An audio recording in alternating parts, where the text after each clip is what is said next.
मुगलों के ज़माने में कैसी मनाई जाती थी होली। सलाम नमस्कार दोस्तों, आप देख रहे हैं हिंद नेटवर्क का डिजिटल प्लेटफॉर्म। होली के दिन क्या क्या करते थे मुगल बादशाह। 64 साल बाद देश में होली और रमज़ान का जुमा साथ पड़ रहा है। प्रशासन को हिंदू मुसलमान में तनाव की फिक्र है। हालांकि भारत में सिर्फ होली हिंदुओं का त्यौहार नहीं रहा। मुगलों ने के ज़माने से गरीब शख्स भी बादशाह पर रंग डाल सकता था। होली पर नवाब बड़े शौक से ठंडाई पीते थे और हरम में रंग खेलते थे। आइए आपको बताते हैं कि भारत में होली मनाने वाले शुरुआती मुसलमान शख्स कौन थे। जाने माने इतिहासकार सतीश चंद्र अपनी किताब मध्यकालीन भारत में लिखते हैं कि सन 1992 में 1192 में आखिरी स्वतंत्र हिंदू सम्राट पृथ्वीराज चौहान को मोहम्मद गौरी ने तराइन के युद्ध में हरा दिया था। इसके बाद मोहम्मद गौरी अपने सरदारों के हवाले दिल्ली छोड़कर अफगानिस्तान लौट गए।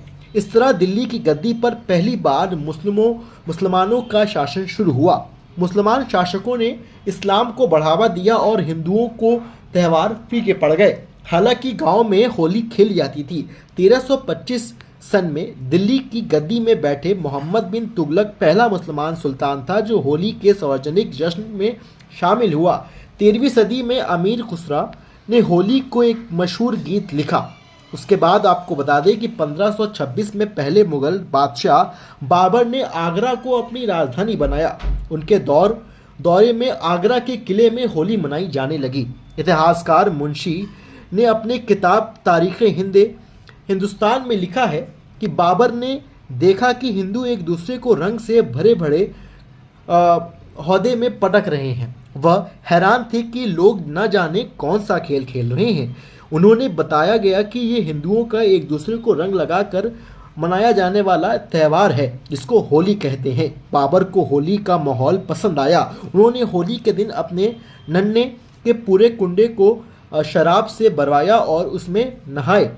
आपको बता दें कि 16वीं सदी में मशहूर सूफी कवि मालिक मोहम्मद जयारी ने लिखा है कि गांव के होली मनाने से खेत लाल हो जाते थे। बाबर के बाद अब उनके बेटे हुमायूं के दौर में भी होली खेली गई है, लेकिन इसमें खुद हुमायूं के शारीरिक होने का ज़्यादा जिक्र नहीं मिलता है।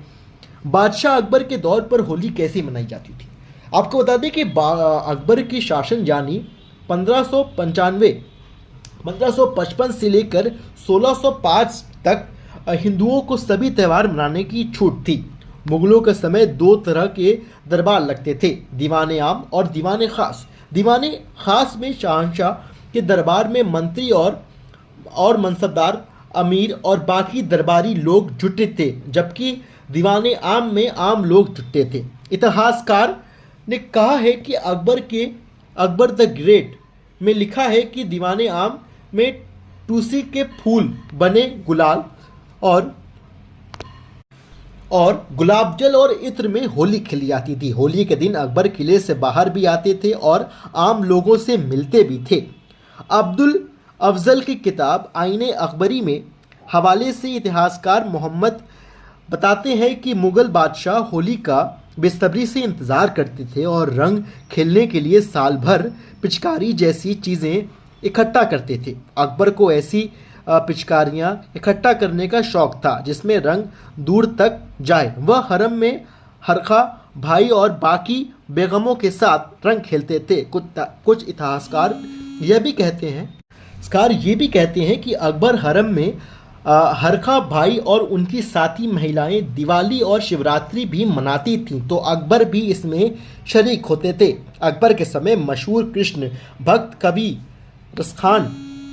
उसके बाद आ जाएं तो मुग़ल बादशाह जहांगीर के दौर में होली कैसे मनाई जाती थी। अकबर के बाद 1605 से लेकर 1627 तक मुग़ल सम्राट के उनके बेटे जहांगीर के हाथों में रहा। जहांगीर भी अपने महल में होली खेलते थे और संगीत के रुचि रखने वाले बादशाह जहांगीर होली पर महफिलें लगाते थे। इतिहासकारों के मुताबिक जहांगीर आम लोगों के साथ होली नहीं खेलते थे, लेकिन उनके समय बादशाह का लाल किले की खिड़कियां से झांककर आम लोगों से बातचीत करने का चलन था। जहांगीर इन्हें झरोखे में से लोगों को रंगों और सलवारों में देखते थे और उनके ही दौर में होली को ईद गुलाबी और आबे पेशी कहा गया है। और आबे पेशी का मतलब है रंगीन पानी की बौछार करना। ईद की तरह ही लाल किले में या किलाए माहौल खेला जाता था।